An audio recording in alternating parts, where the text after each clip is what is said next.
Alright guys, well I'm back today with a handgun that I've been wanting to add to the collection for a very long time, and that is a World War II issue Walther PP. If you follow the channel, you'll know I've been collecting a lot of the World War II and World War I firearms, and every once in a while one pops up at a good deal that I cannot pass up to add to the collection.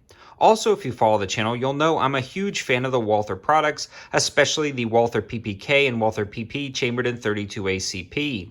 Not only do they have a cool history, but they're a very functional firearm, and I feel like, honestly, the company needs to be bringing this firearm back because I love the round chambered in this style handgun.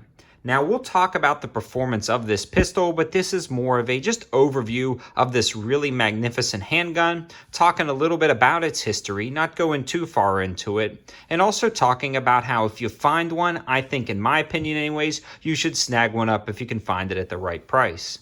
I want to give a huge shout out to Beltway Gun and Pawn, located in Matthews, North Carolina, because I found this one at their shop. These guys really specialize in used handguns, especially collector grade handguns in that World War I and World War II category, as well as collectible Smiths and Colt handguns. So when I saw this on their shelves at a very reasonable price, I had to snag it. And these guys are nice enough to help give me some store credit towards guns I'm going to do a video on. So they are a huge supporter of the channel. If you happen to be in Matthews, North Carolina, swing by and check out Beltway Gun and Pawn.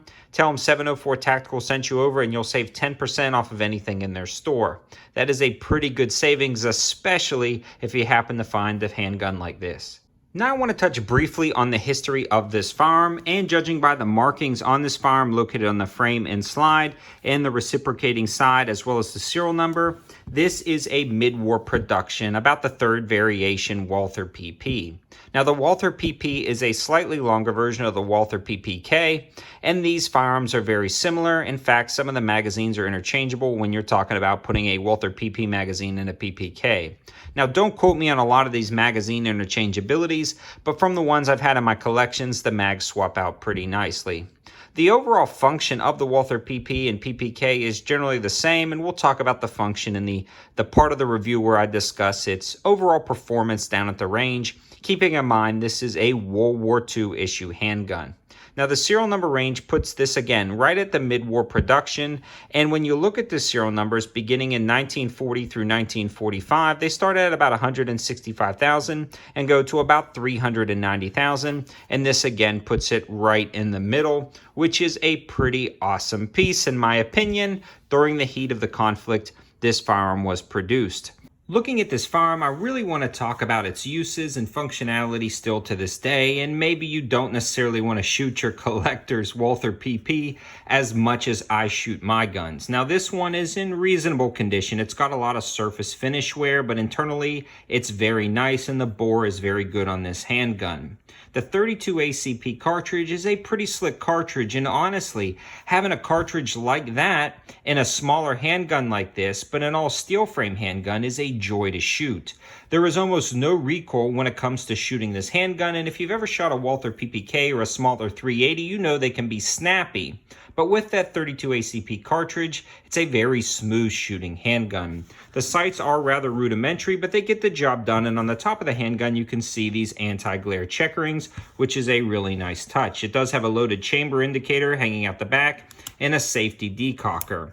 The magazine release is located at the top, and to disassemble this is like any other Walther PPK or PP. You'll pull that down, slide it to the side, lift up, and pull off. I'm not going to do that on camera. There are countless videos showing that.